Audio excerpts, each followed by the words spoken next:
Livro do profeta Naum, capítulo de número 2. Livro do profeta Naum, capítulo de número 2, versos de 1 a 13.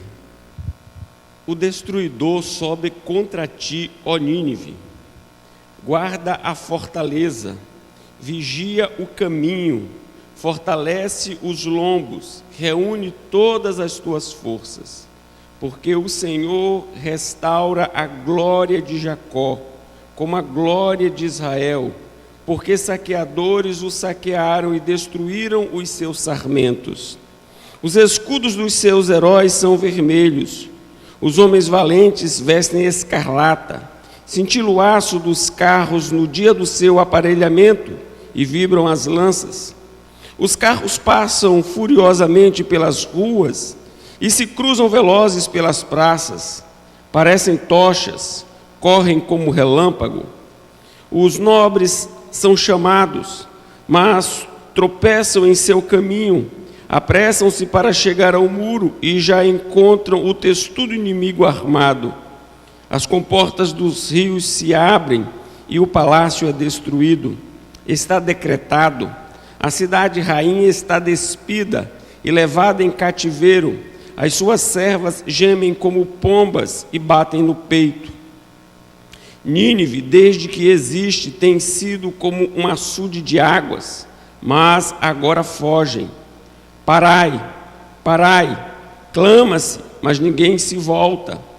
Saqueai a prata, saqueai o ouro, porque não se acabam os tesouros. Há abastança de todo objeto desejável. Há vacuidade, desolação, ruína.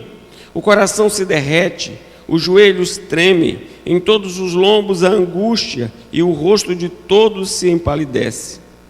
Onde está agora o covil dos leões e o lugar do pasto dos leõezinhos, onde passeavam o leão, a leoa e o filhote de leão, sem que ninguém os espantasse? O leão arrebatava o bastante para os seus filhotes, estrangulava a presa para as suas leoas, e enchia de vítimas as suas cavernas e os seus covis de rapina. Eis que eu estou contra ti, diz o Senhor dos Exércitos, queimarei na fumaça os teus carros, a espada devorará os teus leõezinhos, arrancarei da terra a tua presa, e já não se ouvirá a voz dos teus embaixadores. Amém. Como uma pessoa pode se tornar símbolo de maldade? Por exemplo, Hitler.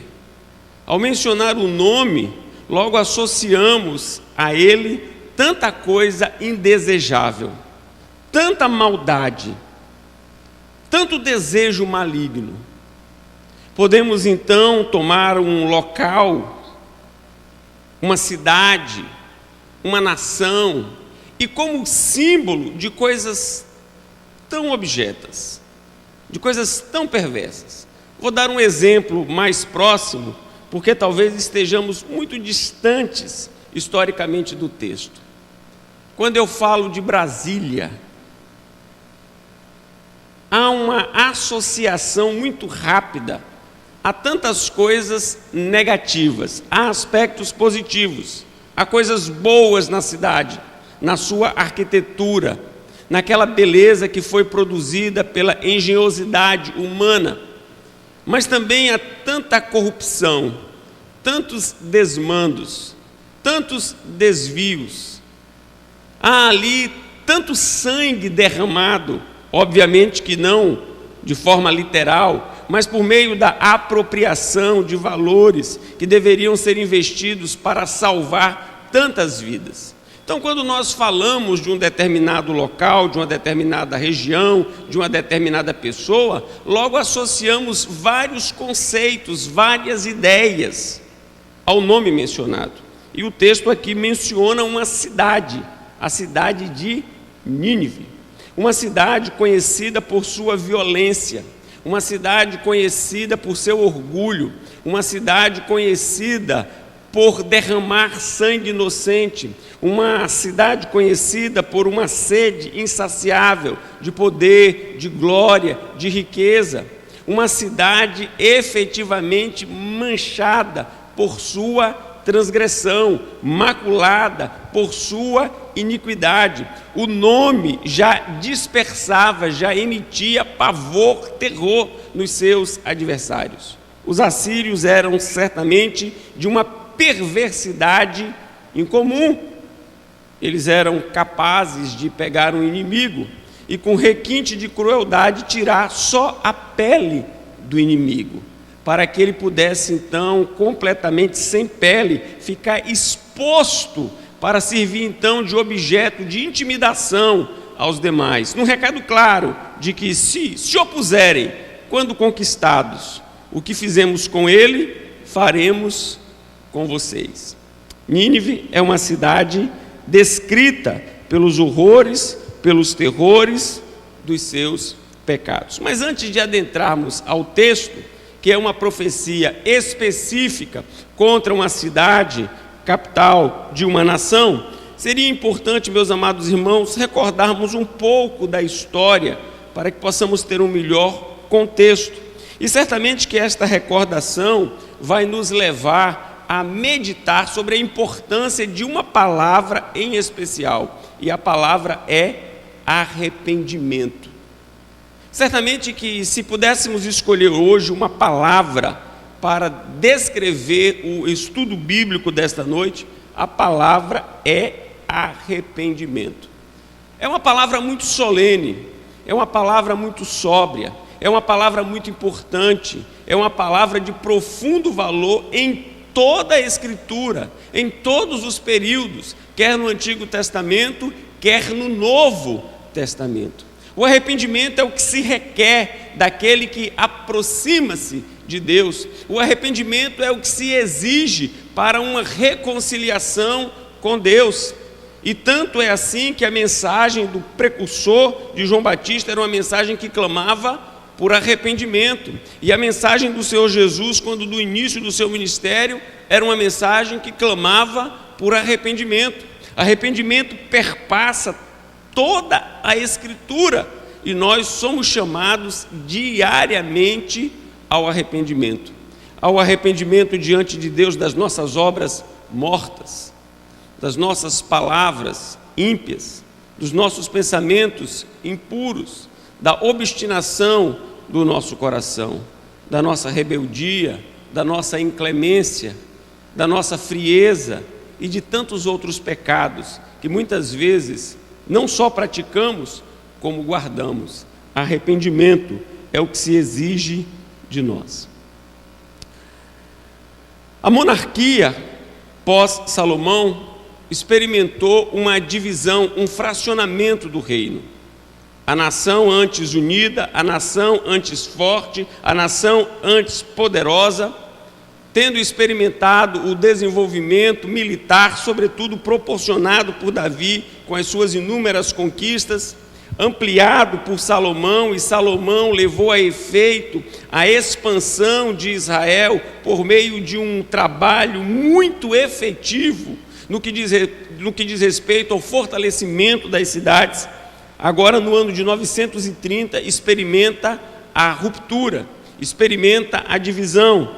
Dois reinos passam a existir: o reino do norte, com capital em Samaria, e o reino do sul, com a capital em Jerusalém.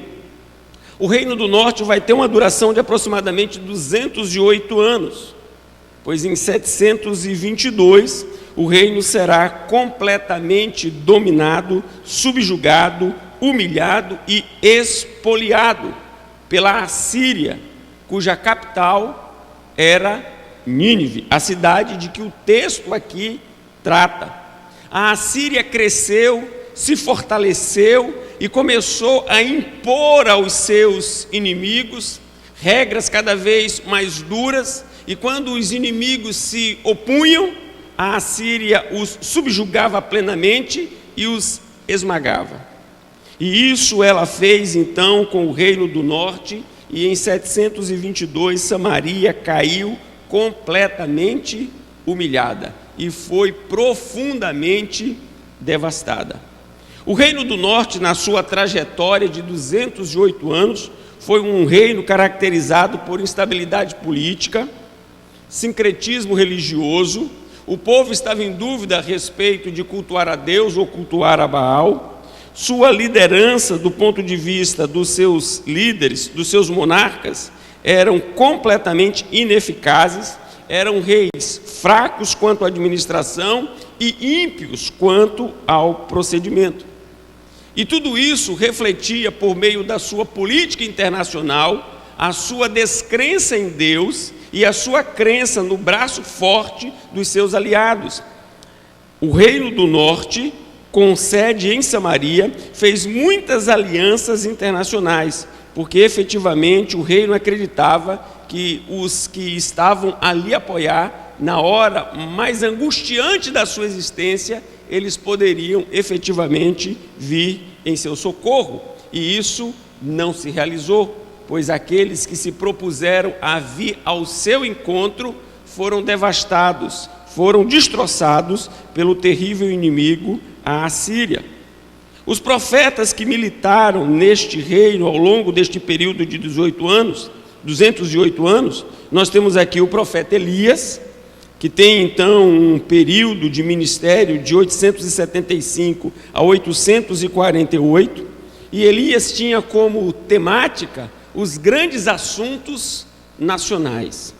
Já o seu sucessor, Eliseu, que vai então de 848 a 797, tem uma abordagem mais pessoal, tem algo mais particular.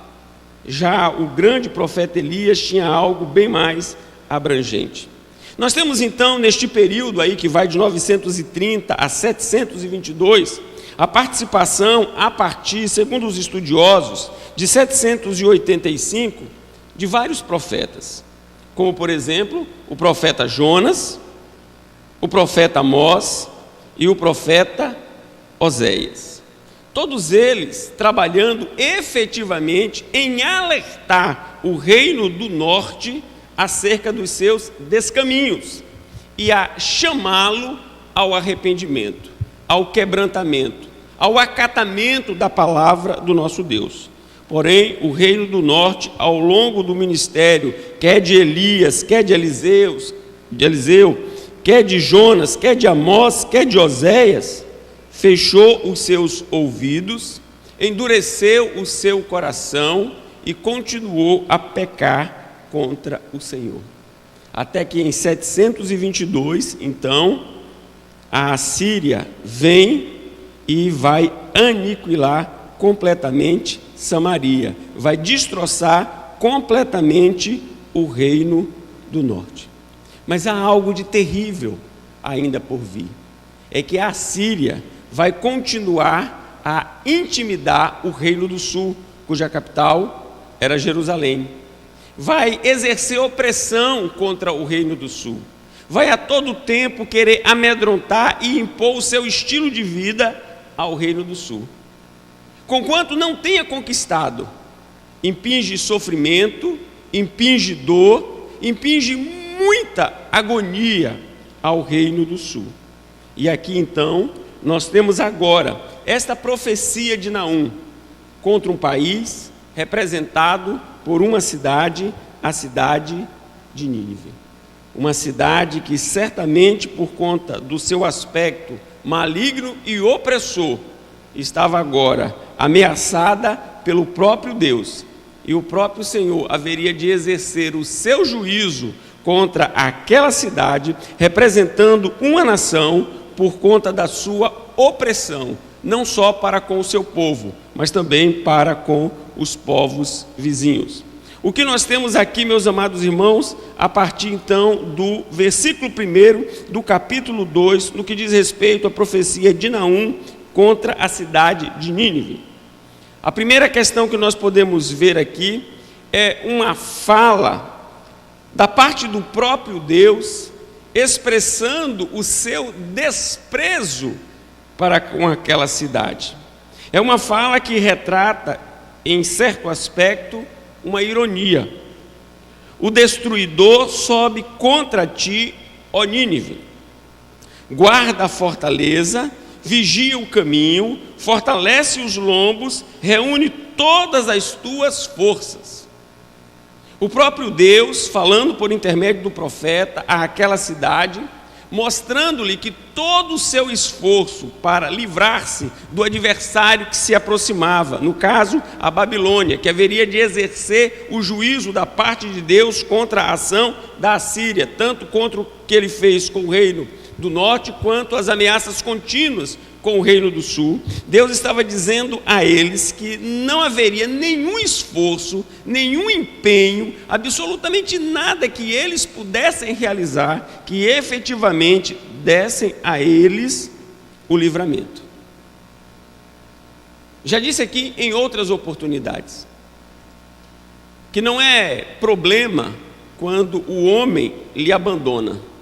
E muitas vezes, Gregório, nós ficamos profundamente entristecidos, deprimidos, desapontados, quando nós somos abandonados pelas pessoas. Nós não gostamos de ser abandonados, de sermos esquecidos. E às vezes ficamos profundamente abatidos. Mas esse não é o maior problema que nós podemos enfrentar. Nem o abandono e nem a oposição. Não é, embora sintamos tanto. Mas não é. Já disse também que pode ser que Satanás e suas hostes, eles intentem contra nós. E certamente nós sofreremos os seus ataques. Mas isso não é o pior, Renildes, que pode nos acontecer. Não, não é o pior. Porque se Deus estiver conosco, nós enfrentaremos as hostes malignas e enfrentaremos a fúria do homem. Mas o pior que pode acontecer é o próprio Deus nos virar as costas, é o próprio Deus nos entregar, é o próprio Deus retirar de sobre nós a sua mão. E aqui a sentença era clara que Deus não iria livrar Nínive, Deus não iria fazer nada por Nínive. Nínive haveria de receber o castigo integralmente, e tudo que Nínive fizesse para livrar-se do castigo, resultaria em nada. Então seria um labor empreendido sem absolutamente nenhum resultado. Se o Senhor não edificar a casa, em vão trabalham os que edificam. Se o Senhor não guardar a cidade, em vão vigia a sentinela. Inútil vos será levantar de madrugada, repousar tarde, comer o pão que penosamente granjeastes. Aos seus amados ele o dá enquanto dorme. E aqui Deus não estava ao lado daquela cidade. E Deus então diz àquela cidade: vocês podem reunir todo o exército de vocês, todas as forças bélicas de vocês, e não adiantará absolutamente nada, porque se portaram com o coração endurecido e se mantiveram distante do Deus que opera a salvação. Mas já no versículo 2 há uma mudança gritante da ação do próprio Deus. Há uma mudança estupenda no quadro, pois o texto nos diz: porque o Senhor restaura a glória de Jacó como a glória de Israel, porque saqueadores o saquearam e destruíram os seus sarmentos. Ora, meus amados irmãos, quem ouvisse a profecia naqueles dias, certamente ficaria abismado. Por quê? Porque Nínive era uma cidade poderosíssima e Judá, uma nação muito pequena, uma nação muito frágil, uma nação muito carente. Mas o texto nos diz que o próprio Deus haverá de restaurar a glória de Jacó como a glória de Israel, independente da ação dos saqueadores que saquearam e destruíram. E quando os sarmentos são aqui apresentados, é para nos dar uma ideia de que a destruição foi tão avassaladora que absolutamente nada ficou de pé. A profecia que Naum está expondo traz ao coração dos seus ouvintes, traz ao coração do seu povo a esperança da ação sempre presente e sempre patente do Deus Todo-Poderoso. O profeta Isaías já havia alertado o seu povo de que Deus é o Deus que trabalha por aquele que nele espera.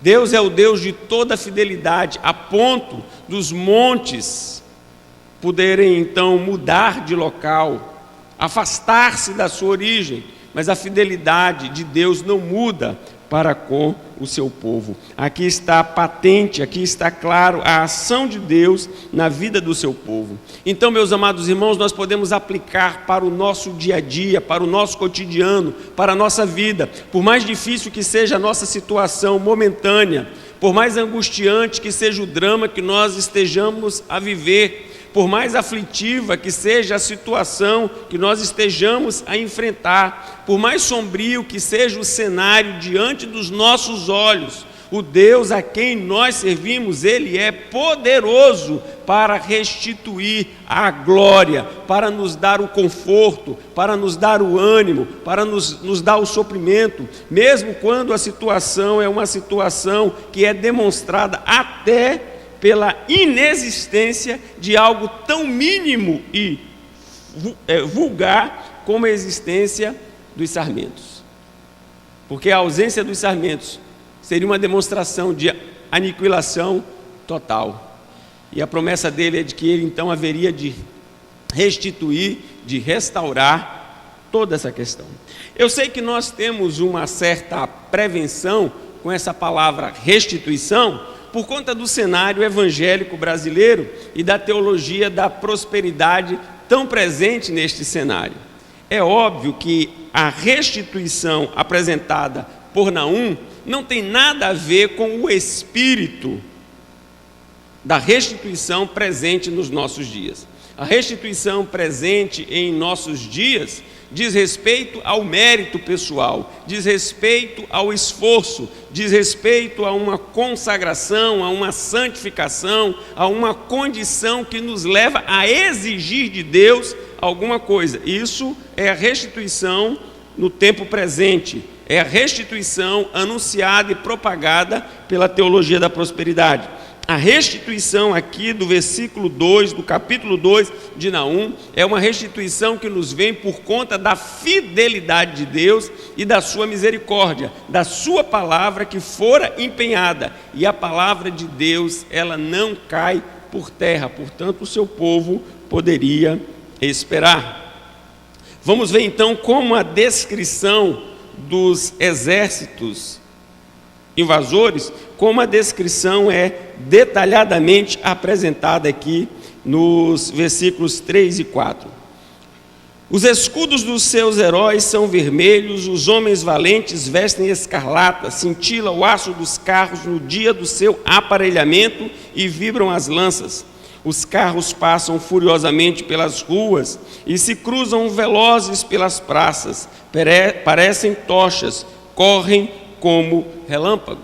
Então a destruição de Nínive seria uma destruição plena por conta de um exército extremamente poderoso que vinha da parte da Babilônia. E aqui então este exército, ele é descrito com riqueza de detalhes, o seu vigor, o seu brilho, a sua força, a sua competência, a agilidade dos seus carros demonstra a capacidade de destruição que este exército haveria de empreender em Nínive.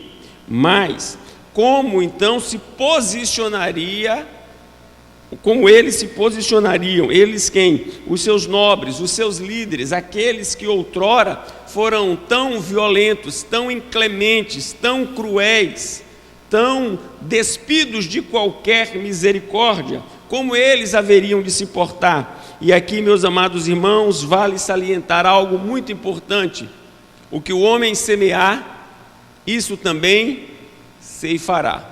É uma regra imutável estabelecida pela palavra de Deus. O que o homem semear, isso também ceifará.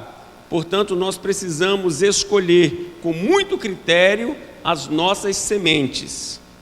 Nós precisamos escolher com muito rigor as nossas sementes, porque aquilo que nós semearmos, efetivamente nós haveremos de colher. Aqui é que está um problema. é que muitas vezes, Suzana, nós semeamos indiscriminadamente e não estamos preocupados, estamos sim atentos em soltar as sementes, sem esperar que elas venham a germinar, crescer, florescer e frutificar. E agora, na hora de colher os frutos, muitos colhem frutos amargos, por conta de escolhas erradas que foram feitas. E agora, os nobres de Nínive, que outrora foram tão hábeis em distribuir a violência, agora eles são chamados para a prestação de contas. Vejamos, os nobres são chamados, ou seja, os líderes, aqueles que deveriam coordenar a resistência em Nínive, mas tropeçam em seu caminho. Apressam-se para chegar ao muro e já encontram o testudo inimigo armado. Os líderes, aqueles que deveriam estar apostos para a defesa, eles estão trêmulos, eles estão abatidos, eles estão com medo, as pernas, elas não têm firmeza, por isso eles tropeçam. Vejam que eles não têm o amparo de Deus, eles não têm o socorro de Deus, eles não têm a ajuda do Todo-Poderoso. Eles possuem armas, eles possuem exércitos, eles possuíam uma grande muralha, mas efetivamente nada dos seus recursos estavam a favorecer os nobres naquele momento tão importante. Por isso, meus amados irmãos, o maior recurso, o maior tesouro que nós temos é a presença do nosso Deus, é a sua bondade, é a sua boa mão a nos sustentar. Eles estavam medrosos e assustados. Eles abandonaram o seu povo. Eles estavam apressados para que pudessem chegar ao muro, à muralha. Eles estavam querendo, Dâmaris, escapar. Eles que praticaram tantas iniquidades, que cometeram tantos desmandos, que exerceram tanta opressão, agora eram rápidos para poder fugir. Mas acontece que por conta da ausência de arrependimento, eles foram encontrados, e mais do que encontrados, eles foram impedidos de se ausentarem da cidade, porque o testudo inimigo armado estava a impedi-los, a opor-se a eles. Aqui estava então a liderança de Nínive correndo assustada por conta da ausência do suporte da boa mão do nosso Deus. O que mais nós temos aqui? Agora os exércitos opressores estão a montar uma estratégia para invadir a cidade. E o profeta vai nos mostrar então que até na invasão da cidade, o exército invasor não poderá gloriar-se, dizendo que a conquista de Nínive é fruto do seu braço forte. Antes, a conquista de Nínive é o exercício do justo juízo do Deus Todo-Poderoso, que usa a Babilônia para cumprir o seu propósito, para cumprir o seu decreto, mas Deus não divide a sua glória com ninguém. As comportas dos rios se abrem, o palácio é destruído. Está decretado, a cidade rainha está despida e levada em cativeiro. As suas servas gemem como pombas e batem no peito. Nínive, desde que existe, tem sido como um açude de águas, mas agora fogem. Parai, parai, clama-se, mas ninguém se volta. O que é que os astutos adversários fizeram? Represaram as águas.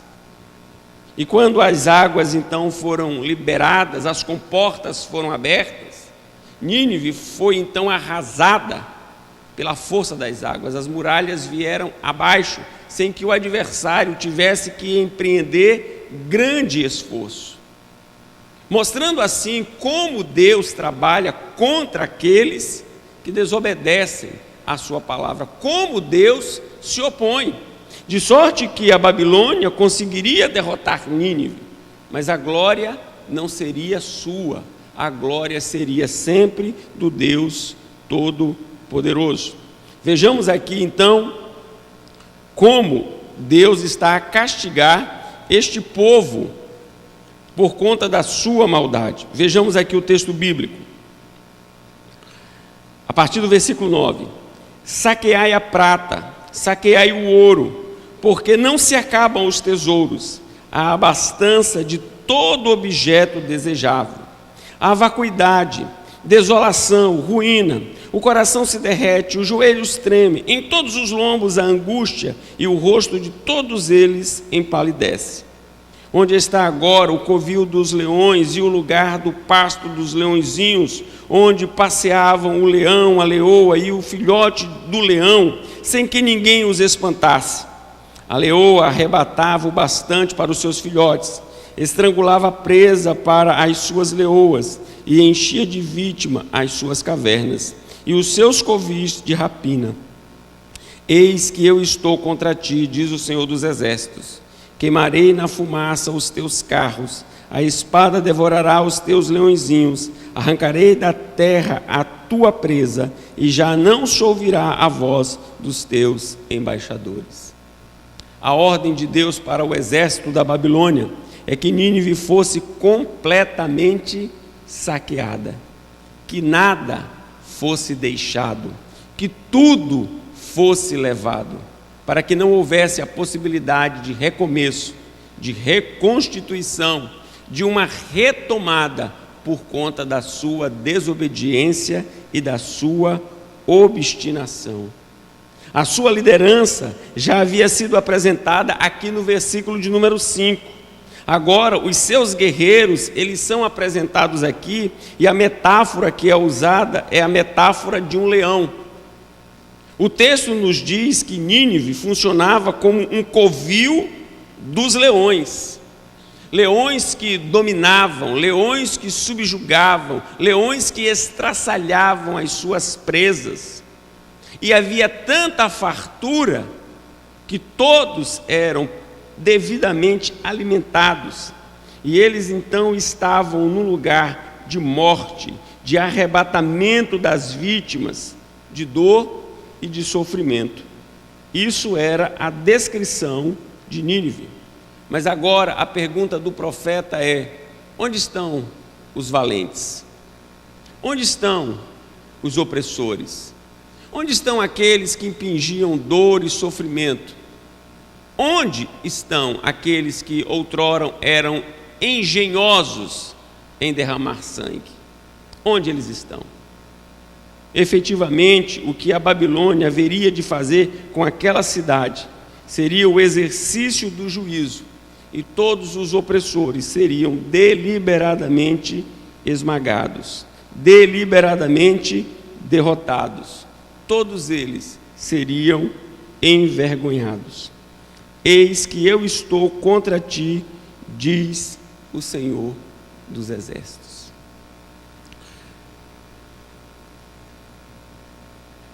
Nínive não precisava experimentar a destruição. Nínive não precisava experimentar a vergonha, o opróbrio e a dor, porque muito tempo antes ela já havia experimentado a graça e a misericórdia de Deus, quando Jonas ali chegou e anunciou que a cidade seria completamente subvertida se não apresentasse arrependimento. Diz-nos o texto bíblico que houve um sentimento de compreensão acerca da mensagem, e os seus nobres, os seus valentes, os seus camponeses, os seus comerciantes e até os seus animais, eles se humilharam, e todos foram revestidos então de pano de saco, e um jejum então foi implantado em todo o seu território. E diz-nos o texto bíblico que eles foram poupados, eles foram preservados, eles foram guardados, a ponto do mensageiro questionar aquele que o havia enviado, dizendo: eu sabia que, havendo arrependimento, o Senhor mostraria misericórdia, eu sabia que a história iria terminar mais ou menos assim. Eles compreenderiam, demonstrariam arrependimento, e o Senhor mostraria misericórdia, porque o que Jonas efetivamente queria era o juízo sobre os seus adversários, e isso muito tempo antes de Nínive exercer um poder tão terrível como veio a exercer depois no Reino do Norte e a opressão no Reino do Sul. Mas eles se esqueceram da lição. Eles se esqueceram do Deus que é justo, do Deus que é santo. Eles se esqueceram de todas as coisas. E eles perseveraram em manter o coração endurecido. E agora estava aqui o justo juízo de Deus sobre a cidade, sobre a capital daquela grande nação. Essa questão relatada aqui na profecia de Naum, tão distante de nós, tem alguma coisa a ver conosco hoje, aqui em Vitória, em pleno século 21? Tem alguma aplicabilidade? Tem alguma coisa de palpável, de concreto, de real, que diga respeito à nossa existência? Tem tudo a ver, meus amados irmãos, tudo a ver, porque o chamamento ao arrependimento é o mesmo. Se nós nos portarmos com o coração endurecido, com o coração rebelde, se nós nos portarmos distante dos preceitos de Deus, se nós negligenciarmos ou de ouvirmos a sua voz, certamente Ele haverá de vir de encontro a nós, porque Ele é Deus santo, Ele é Deus justo, e Ele não tem o inocente por culpado, mas também não tem o culpado por inocente. O que aconteceu com Nínive é o exercício livre e soberano do juízo de Deus, e isso deve trazer ao nosso coração temor, para que nós possamos consertar os nossos caminhos e reparar no nosso viver tudo aquilo que está distante do seu santo e justo querer, porque nós não devemos nos enganar. Tanto o Reino do Norte quanto o Reino do Sul já haviam experimentado do juízo de Deus por conta da sua desobediência. É tempo de arrependimento, é tempo de buscar a face de Deus, é tempo de confessar os pecados, é tempo de quebrantar o coração diante da face daquele que é todo-poderoso. Eu quero convidar você para um momento de oração silenciosa, um momento de súplica a Deus, um momento de confessar os pecados. Oremos ao Senhor. A parábola ensinada por Jesus Cristo a respeito do publicano e do fariseu nos serve de alerta, pois não poucas vezes nos apresentamos diante da Tua face, relatando os nossos feitos. Muitas vezes nos apresentamos diante da Tua face com um senso de justiça, de retidão.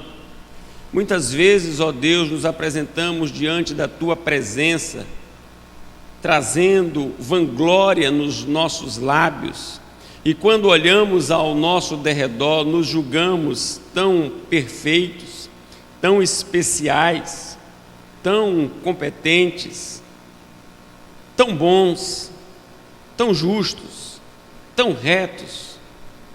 Ó Deus, nós te pedimos, tenha misericórdia de nós, porque o fariseu da parábola saiu pior do que quando ali chegou, por assim dizer. Mas já o publicano, não tendo coragem de erguer os olhos e suplicando a misericórdia, saiu dali justificado. Senhor, nós estamos conscientes dos nossos erros, das nossas mazelas. Nós estamos, ó Deus, conscientes de que não poucas vezes permanecemos na obstinação do nosso coração. Mas nesta noite, ó Pai, por meio de Jesus Cristo, Teu Filho, nós suplicamos o perdão para os nossos pecados. Nós suplicamos, ó Deus, a tua misericórdia para o nosso viver. Suplicamos, Deus, as forças para não reincidirmos nos pecados já confessados. Suplicamos, ó Deus, graça para que o caminho seja reparado, para que a história, ó Deus, seja restaurada, para que uma decisão firme, uma resolução clara seja, ó Deus, da nossa parte apresentada no que diz respeito a seguir-te e a obedecer-te. Pedimos, ó Deus, a tua misericórdia sobre nós e agora sobre a nossa nação. Senhor, tenha misericórdia da nossa nação. Sabemos que a nossa nação tem andado em caminhos que desagradam ao teu santo e justo coração. Sabemos que a nossa nação não tem se dobrado diante da tua face e clamado o auxílio que vem de ti, antes buscado socorro em quem efetivamente não pode trazer socorro. Tem buscado livramento em quem efetivamente não pode livrar. Tem buscado, ó Deus, a restauração das coisas naqueles que efetivamente não podem restaurar. Por isso nós te pedimos, Deus, tenha misericórdia da nossa nação. Tenha misericórdia, Deus, dos nossos líderes. Tenha compaixão, ó Deus, daqueles que governam nos poderes, quer no executivo, quer no legislativo, quer no judiciário. Que efetivamente, Deus, a justiça seja praticada, seja feita. Senhor, nós te pedimos, tenha compaixão da nossa nação. E agora, de uma forma ainda mais particular, das famílias, ó Deus, ali da cidade de Suzano.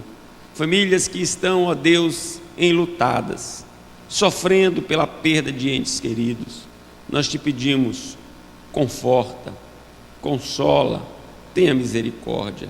Daquelas, ó Deus, cujos familiares estão feridos e recebem o tratamento médico, nós te pedimos, conforme a tua boa vontade, poupa a vida destas pessoas, abençoe, ó Deus, o tratamento que estão realizando, permita-lhes, ó Deus, a alta médica, o retorno para casa, a retomada, ó Deus, do viver, com o coração agradecido pelo livramento que o Senhor foi servido em proporcionar. Nós te pedimos, ó Deus, por todas aquelas crianças, que o Senhor esteja a trazer o conforto, trazer o consolo, que as famílias, ó Deus, possam volver o olhar para Ti e buscar em Ti, ó Deus, as forças necessárias para o contínuo caminhar. Nós te pedimos, Deus, despeça-nos em paz para casa, guardados, protegidos e consolados. Sendo servido, conceder-nos o dia de amanhã, abençoe-nos nas nossas atividades, nos nossos afazeres. Senhor, nós te pedimos, tenha misericórdia de nós. Pedimos a tua bênção, Deus, sobre a vida da primeira igreja, a tua bênção sobre as famílias que aqui congregam. Ó Deus, dispensa a tua graça sobre cada lar. Conforta, consola, anima, corrige cada coração. Senhor, nós te pedimos, tenha misericórdia das famílias que aqui congregam. Tu sabes as necessidades, vai ao encontro, ó Deus. Nós pedimos a tua bênção para as assembleias que teremos no próximo domingo. Senhor, guia-nos, orienta-nos e permita-nos fazer a tua vontade. Senhor, nós pedimos a tua bênção na escolha dos oficiais, na assembleia que teremos em abril. Deus, conceda-nos graça, ajude-nos, oriente a tua igreja. Senhor, nós pedimos, sê propício a nós. Agora, Deus, guarda-nos, para que tenhamos um coração quebrantado e contrito diante da tua presença. Oramos assim, em nome de Jesus. Amém.